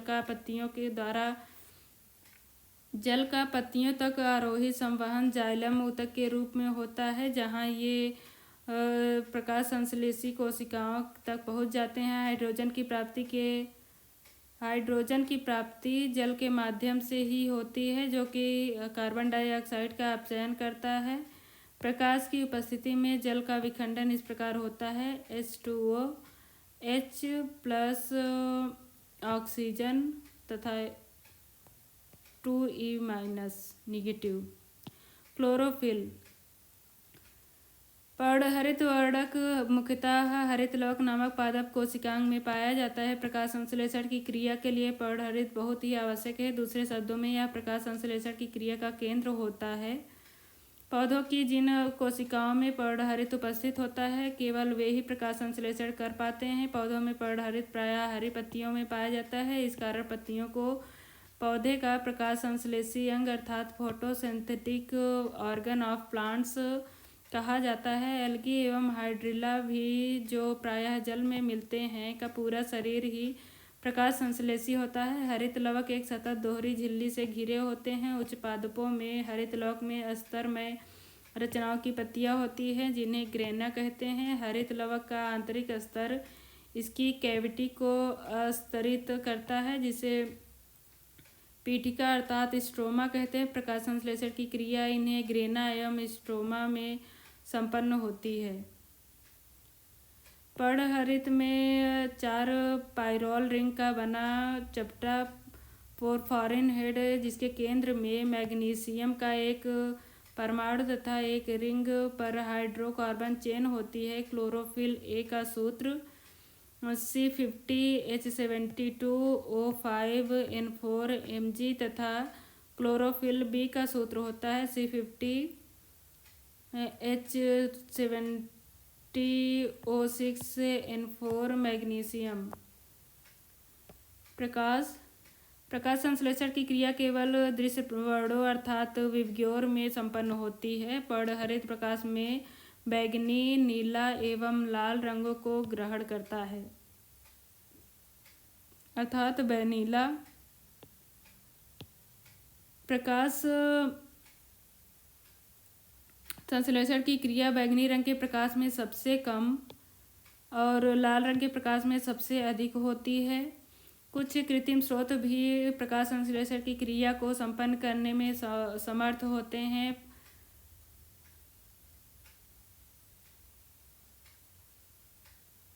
पौधे में न केवल कार्बन डाइऑक्साइड तथा जल ही कार्बोहाइड्रेट के रूप में स्थिर होते हैं बल्कि सूर्य से प्राप्त ऊर्जा भी स्थिर रहती है। पौधे सूर्य के प्रकाश को भोजन के रूप में स्थिर करते हैं। प्रकाश संश्लेषण की क्रिया। प्रकाश संश्लेषण की क्रिया एक ऑक्सीडेशन रिडक्शन क्रिया है। इसमें जल का ऑक्सीडेशन ऑक्सीजन के बनने में तथा कार्बन डाइऑक्साइड का रिडक्शन शर्करा के निर्माण में अर्थात कार्बोहाइड्रेट के निर्माण में होता है। ग्लूकोज के निर्माण में होता है। प्रकाश संश्लेषण की क्रिया की अवस्थाएं। प्रकाश संश्लेषण की 2 अवस्थाएं हैं। एक प्रकाश रासायनिक क्रिया, रासायनिक प्रकाशहीन क्रिया। प्रकाश रासायनिक क्रिया फोटोकेमिकल रिएक्शन। यह क्रिया पर्णहरित के ग्रेना में संपन्न होता है। इसे हिल क्रिया अर्थात हिल रिएक्शन भी कहते हैं। इस प्रक्रिया में जल का अपघटन होकर हाइड्रोजन आयन तथा इलेक्ट्रॉन बनता है। जल के अपचयन के लिए ऊर्जा प्रकाश द्वारा मिलती है। इस प्रक्रिया के अंत में ऊर्जा के रूप में ATP तथा NADPH बनता है जो अंधकार क्रिया अर्थात डार्क रिएक्शन में क्रिया संचालित करने में मदद करती है। रासायनिक केमिकल डार्क रिएक्शन। यह क्रिया क्लोरोफिल के स्ट्रोमा में संपन्न होती है। इस प्रक्रिया के लिए ऊर्जा प्रकाश अभिक्रिया से मिलती है। इस कारण इसे डार्क रिएक्शन कहा जाता है। इस अभिक्रिया में प्रकाश अभिक्रिया के दौरान उत्पन्न NADPH2 एवं ATP दोनों ही अणुओं का उपयोग कार्बन डाइऑक्साइड से कार्बोहाइड्रेटों के संश्लेषण के लिए किया जाता है। इसमें कार्बन डाइऑक्साइड रिबुलेंस बाईफास्फेट से प्रारंभ होकर अभिक्रिया के एक चक्र के रूप में प्रवेश करता है। इस चक्र के अंत में कार्बोहाइड्रेट का संश्लेषण एवं रिबुलेंस बाईफास्फेट का पुनरुद्भवन होता है जो कि मेल्विन, केल्विन एवं एंडिल बेंसन ने इस चक्र की खोज की थी। इस कारण इसे केल्विन बेंसन चक्र भी कहा जाता है। प्रकाश संश्लेषण की संपूर्ण क्रिया को संक्षेप में अति सरल तरीके से इस प्रकार प्रदर्शित किया जा सकता है। कार्बन डाइऑक्साइड 6 ATP तथा 12 NADPH 6 ग्लूकोज ATP तथा NADP। प्रकाश संश्लेषण की क्रिया को प्रभावित करने वाले कारक निम्नलिखित कारक हैं। प्रकाश संश्लेषण की क्रिया लाल एवं नीले में सबसे अधिक होती है जबकि पराबैंगनी, हरी, पीली एवं रक्त में यह बिल्कुल ही नहीं होती है। प्रकाश संश्लेषण की क्रिया प्रकाश की निम्न तीव्रता पर तो बढ़ती है परंतु जैसे तीव्रता उच्च होती है यह घटती जाती है। टेम्परेचर, प्रकाश संश्लेषण में अनेक एंजाइमों की प्रतिक्रिया होती है। एंजाइम तापक्रम की एक अनुकूलतम परास सीमा में ही क्रियाशील होते हैं। अतः 0 से 37 डिग्री सेंटीग्रेड तक तापक्रम बढ़ने पर प्रकाश संश्लेषण की दर बढ़ती है। 37 से उच्च ताप पर जाने पर यह घटती है। कार्बन डाइऑक्साइड, ये एक निश्चित स्तर तक कार्बन डाइऑक्साइड की सांद्रता बढ़ने पर प्रकाश संश्लेषण की दर बढ़ती है, लेकिन इसके उपरांत कार्बन डाइऑक्साइड की सांद्रता का प्रकाश संश्लेषण की दर पर कोई प्रभाव नहीं पड़ता। इसके विपरीत बढ़ी हुई सांद्रता निरोधी हो सकती है। वाटर, जल के अभाव की स्थिति में प्रकाश संश्लेषण की दर कम हो जाती है, क्योंकि ऐसा वाष्पोत्सर्जन की दर कम करने के लिए रंध्रों के बंद रहने के कारण होता है। इससे पत्तियों में कार्बन डाइऑक्साइड का प्रवेश रुक जाता है। श्वसन एक जैविक क्रिया है जिसमें शर्करा तथा वसा का ऑक्सीडेशन होता है तथा ऊर्जा मुक्त होती है। यह ऊर्जा शरीर के विभिन्न कार्यों को करने में सहायता करती है। इस प्रक्रिया में एटीपी तथा CO2 निकलती है। अतः बृहद रूप में श्वसन उन सभी प्रक्रियाओं का सम्मिलित रूप है जिनके द्वारा शरीर में ऊर्जा का उत्पादन होता है। श्वसन ऐसी क्रियाओं के सम्मिलित रूप को कहते हैं जिसमें बाहरी वातावरण से ऑक्सीजन ग्रहण कर शरीर की कोशिकाओं में पहुंचाया जाता है, जहां इनका उपयोग कोशिकीय ईंधन ग्लूकोज का ऑक्सीकरण कई चरणों में विशिष्ट एंजाइमों की उपस्थिति में करके जैव ऊर्जा एटीपी का उत्पादन किया जाता है तथा इन क्रिया से उत्पन्न कार्बन डाइऑक्साइड को फिर कोशिकाओं से शरीर के बाहर निकाल दिया जाता है। श्वसन क्रिया में ग्लूकोज अणुओं का ऑक्सीकरण कोशिकाओं में होता है, इसीलिए इसे कोशिकीय श्वसन कहते हैं। संपूर्ण कोशिकीय श्वसन को 2 अवस्थाओं, अवायवीय श्वसन तथा वायवीय श्वसन में विभाजित किया जा सकता है। अवायवीय श्वसन, एनारोबिक रेस्पिरेशन, यह श्वसन का प्रथम चरण है जिसके अंतर्गत ग्लूकोज का आंशिक विखंडन ऑक्सीजन की अनुपस्थिति में होता है। इस क्रिया के द्वारा एक अणु ग्लूकोज के 2 अणु पायरुवेट का निर्माण करते हैं। यह क्रिया कोशिका द्रव्य अर्थात साइटोप्लाज्म में होती है तथा इसका प्रत्येक चरण विशिष्ट एंजाइम के द्वारा प्रेरित होता है। इस क्रिया में चूंकि ग्लूकोज अणु का आंशिक विखंडन होता है, अतः इसमें निहित ऊर्जा का बहुत छोटा भाग ही मुक्त हो पाता है। शेष ऊर्जा पायरुवेट के बंधनों में ही संचित रह जाती है। पायरुवेट के आगे की स्थिति निम्नलिखित 3 प्रकार की हो सकती है। पायरुवेट ऑक्सीजन की अनुपस्थिति में इथेनॉल एवं कार्बन डाइऑक्साइड में परिवर्तित हो जाता है। यह क्रिया फर्मेंटेशन कहलाती है, जो ईस्ट में होता है। ऑक्सीजन के अभाव में पेशियों में पायरुवेट में लैक्टिक एसिड का निर्माण होता है। पेशी कोशिकाओं में अधिक मात्रा में लैक्टिक एसिड का संचय से दर्द होने लगता है। बहुत ज़्यादा चलने या दौड़ने के पश्चात मांसपेशियों में इसी कारण क्रैम्प होता है। ऑक्सीजन की उपस्थिति में पायरुवेट का पूर्ण ऑक्सीकरण होता है एवं कार्बन डाइऑक्साइड तथा जल का निर्माण होता है। चूँकि यह क्रिया ऑक्सीजन की उपस्थिति में होता है, अतः इसे वायवीय श्वसन कहते हैं। वायवीय श्वसन के प्रथम चरण में बना पायरुवेट पूर्ण ऑक्सीकरण के लिए माइटोकॉन्ड्रिया में चला जाता है। यहाँ ऑक्सीजन की उपस्थिति में पायरुवेट का विखंडन होता है। 3 कार्बन वाले पायरुवेट अणु विखंडित होकर कार्बन डाइऑक्साइड के 3 अणु बनाते हैं। इसके साथ साथ जल तथा रासायनिक ऊर्जा भी मुक्त होती है, जो एटीपी अणुओं में संचित हो जाती है। एटीपी के विखंडन से जो ऊर्जा मिलती है उससे कोशिका के अंदर होने वाली विभिन्न जैव क्रियाएं संचालित होती हैं। वायवीय श्वसन तथा अवायवीय श्वसन में अंतर। वायवीय श्वसन, अवायवीय श्वसन। वायवीय श्वसन ऑक्सीजन की उपस्थिति में होता है। अवायवीय श्वसन ऑक्सीजन की अनुपस्थिति में होता है। वायवीय श्वसन का प्रथम चरण कोशिका द्रव्य में तथा द्वितीय चरण माइटोकॉन्ड्रिया में संपन्न होता है। अवायवीय श्वसन की पूरी क्रिया कोशिका द्रव्य में ही संपन्न होती है। वायवीय श्वसन में ग्लूकोज का पूर्ण ऑक्सीकरण होता है तथा कार्बन डाइऑक्साइड एवं जल का निर्माण होता है। अवायवीय श्वसन में ग्लूकोज का आंशिक ऑक्सीकरण होता है एवं पायरुवेट, इथेनॉल तथा लैक्टिक एसिड का निर्माण होता है। वायवीय श्वसन में अवायवीय श्वसन की तुलना में अधिक ऊर्जा मुक्त होती है। अवायवीय श्वसन में वायवीय श्वसन की तुलना में कम ऊर्जा मुक्त होती है। पौधों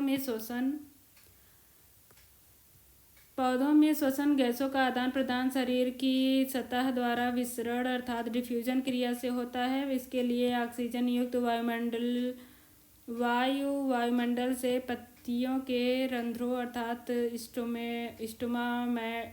स्टोमाटस, पुराने वृक्षों के तनों की कड़ी, त्वचा, बार्क एवं पर स्थित वात रंध्रों अर्थात वेंटिकल्स, लेंटिसेल्स और अंतर कोशिकीय स्थानों इंटरसेल्युलर स्पेस द्वारा पौधों में प्रवेश करती है। पौधे की जड़ें मृदा के कणों के बीच के स्थानों में स्थित हवा से ऑक्सीजन ग्रहण करती है। जड़ों से निकले रोम रूट हेयर जो एपिडर्मल कोशिकाओं से विकसित होती हैं मिट्टी के कणों के बीच फैली रहती हैं। इन्हीं मूल रोमों की सहायता से जड़ें ऑक्सीजन ग्रहण करती हैं तथा कार्बन डाइऑक्साइड बाहर छोड़ती हैं। पुराने जड़ों में ऐसे मूल रोमों का अभाव होता है। ऐसे जड़ों में तने की कड़ी, त्वचा की तरह वात रंध्र पाए जाते हैं। इन्हीं वात रंध्रों के माध्यम से श्वसन गैसों का आदान प्रदान होता है। इसी कारण से पौधों की जड़ों में लंबी अवधि तक जल जमाव होने से पौधा मर जाता है। जलीय पौधे भी विसरण क्रिया द्वारा जल से ऑक्सीजन ग्रहण करते हैं तथा श्वसन क्रिया के पश्चात कार्बन डाइऑक्साइड गैस मुक्त करते हैं। पौधों में गैसों के विनिमय की क्रिया विधि बहुत ही सरल है। पौधों में गैसों के आदान प्रदान की क्रिया इनकी आवश्यकताओं तथा पर्यावरणीय आवश्यकताओं पर निर्भर रहती है। दिन में श्वसन से निकली कार्बन डाइऑक्साइड गैस का उपयोग पौधे प्रकाश संश्लेषण की क्रिया में करते हैं। अतः कार्बन डाइऑक्साइड गैस की जगह ऑक्सीजन रंध्रों से निकलती है। रात में चूंकि प्रकाश संश्लेषण की क्रिया संपन्न नहीं होती है अतः श्वसन से कार्बन डाइऑक्साइड गैस रंध्रों से बाहर निकलती है। पौधों में श्वसन की क्रिया जंतुओं के श्वसन से भिन्न होती है। पौधे के प्रत्येक भाग अर्थात जड़, तना, पत्तियों में अलग अलग श्वसन होता है। जंतुओं की तरह पौधों में श्वसन गैसों का परिवहन नहीं होता है। पौधों में जंतुओं की अपेक्षा श्वसन की गति धीमी होती है। श्वसन गुणांक रेस्पिरेटरी क्वॉशेंट श्वसन क्रिया में निकली हुई कार्बन डाइऑक्साइड तथा अवशोषित ऑक्सीजन के अनुपात को आरक्यू कहते हैं। आरक्यू निष्कासित कार्बन डाइऑक्साइड का आयतन और अवशोषित ऑक्सीजन का आयतन। शर्करा के लिए श्वसन गुणांक का मान 1 होता है। ग्लूकोज के लिए 1 होता है। वसा या प्रोटीन के लिए श्वसन गुणांक 1 से कम होता है। आरक्यू का मापन गैनोंग्स श्वसन मापी अर्थात गैनोंग रेस्पीमीटर द्वारा किया जाता है। श्वसन क्रिया को प्रभावित करने वाले कारक निम्नलिखित कारक हैं। Carbon dioxide. प्रकृति में कार्बन डाइऑक्साइड की मात्रा बढ़ने पर श्वसन की दर कम हो जाती है। लाइट, प्रकाश की उपस्थिति में श्वसन दर बढ़ जाता है। ऑक्सीजन की मात्रा के घटने अथवा बढ़ने पर श्वसन दर पर कोई प्रभाव नहीं पड़ता जब तक ऑक्सीजन की मात्रा 19% से ऊपर हो। टेम्परेचर 0 से 30 डिग्री तक ताप बढ़ने पर श्वसन दर लगातार बढ़ती रहती है, उसके बाद घटती है। वाष्पोत्सर्जन ट्रांसपीरेशन पौधों के वायवीय भागों से जल का वाष्प के रूप में उड़ना वाष्पोत्सर्जन अर्थात ट्रांसपीरेशन कहलाता है। दूसरे शब्दों में वाष्पोत्सर्जन वह क्रिया है जिसमें पादप सतह से जल वाष्प के रूप में उड़ता है। पादप सतह से जल वाष्प के रूप में उड़ता है। जल पौधों में अस्थायी होता है। जल की पर्याप्त मात्रा वाष्प के रूप में पत्ती की निम्न सतह पर उपस्थित रंध्रों के माध्यम से निष्कासित हो जाती है। पत्ती में वाष्पोत्सर्जन द्वारा हुई जल हानि की पूर्ति जड़ से परिवहन द्वारा हुई नई आपूर्ति द्वारा होता रहता है। वास्तव में पत्ती की कोशिकाओं से जल के वाष्पित होने से कर्षण उत्पन्न होता है जो जल की दारू अर्थात जाइलम में खींचता है। इस प्रकार वाष्पोत्सर्जन की क्रिया जड़ से पत्तियों तक जल के ऊपर की ओर पहुँचने में सहायक है। अनुकूलतम अवस्थाओं में पत्ती द्वारा उसके भार के समान जल के वाष्पोत्सर्जन में 1 घंटे से भी कम समय लगता है। एक वृक्ष अपने जीवन काल में औसतन अपने भार का 100 गुना जल वाष्पित करता है। पादप द्वारा अवशोषित जल का 1 से 2% भाग ही प्रकाश संश्लेषण एवं अन्य उपापचयी क्रियाओं में उपयोग होता है। वाष्पोत्सर्जन में जल का वाष्प बनकर उड़ने के अलावा ऑक्सीजन एवं कार्बन डाइऑक्साइड का आदान प्रदान पत्तियों में उपस्थित छोटे छिद्रों जिन्हें रंध्र कहते हैं के द्वारा होता है। सामान्यतः ये रंध्र दिन में खुले रहते हैं तथा रात में बंद हो जाते हैं। रंध्र का बंद होना और खुलना रक्षक कोशिकाओं के स्फीति अर्थात ट्यूगर में बदलाव से होता है। वाष्पोत्सर्जन के प्रकार यह 4 प्रकार का होता है। पत्री वाष्पोत्सर्जन अर्थात लीफ ट्रांसपिरेशन। पत्री वाष्पोत्सर्जन लगभग 80 से 90% पत्तियों पर उपस्थित रंध्रों के द्वारा होता है। उपत्वची वाष्पोत्सर्जन अर्थात क्यूटिकुलर ट्रांसपिरेशन यह पौधों की त्वचा अर्थात बार्क या छाल द्वारा होता है। इसके कुल जल की मात्रा 3 से 8% हानि होती है। वातस्तंभीय वाष्पोत्सर्जन टेंटिसेल्युलर ट्रांसपिरेशन। काष्ठीय तने तथा कुछ फलों में वातरंध्र अर्थात टेंटिकल्स पाए जाते हैं। इन वातरंध्रों के द्वारा वाष्पोत्सर्जन होता है परंतु जल की हानि नगण्य होती है। बिंदु स्राव ग्यूटेशन। बिंदु स्राव सामान्यतः रात्रि के समय होता है। इनमें पत्तियों के किनारों से जल बूंद बूंद के रूप में निकलता है। बिंदु स्राव के द्वारा निकलने वाले जल में कुछ कार्बनिक एवं अकार्बनिक पदार्थ भी मौजूद होते हैं। वाष्पोत्सर्जन को प्रभावित करने वाले कारक। प्रकाश की तीव्रता बढ़ने से वाष्पोत्सर्जन की दर बढ़ती है। तापक्रम बढ़ने से वाष्पोत्सर्जन की दर बढ़ती है। आर्द्रता बढ़ने से वाष्पोत्सर्जन की दर घटती है तथा वायु की गति तेजी होने पर वाष्पोत्सर्जन गति तीव्र होती है। वाष्पोत्सर्जन का महत्व। यह खनिज लवणों को जल से पत्तियों तक पहुंचाने में सहायता करता है। यह पौधों का तापमान संतुलित रखने में सहायता करता है। यह जल अवशोषण एवं रसारोहण में मदद करता है। यह वायुमंडल को नम बनाकर जल चक्र अर्थात हाइड्रोलिक साइकिल को पूरा करने में मदद करता है। प्रकाश संश्लेषण की क्रिया के लिए यह जल का संभरण करता है। पौधों में वाष्पोत्सर्जन की दर को गैनोंग पोटोमीटर के द्वारा मापा जाता है। पादप हार्मोन।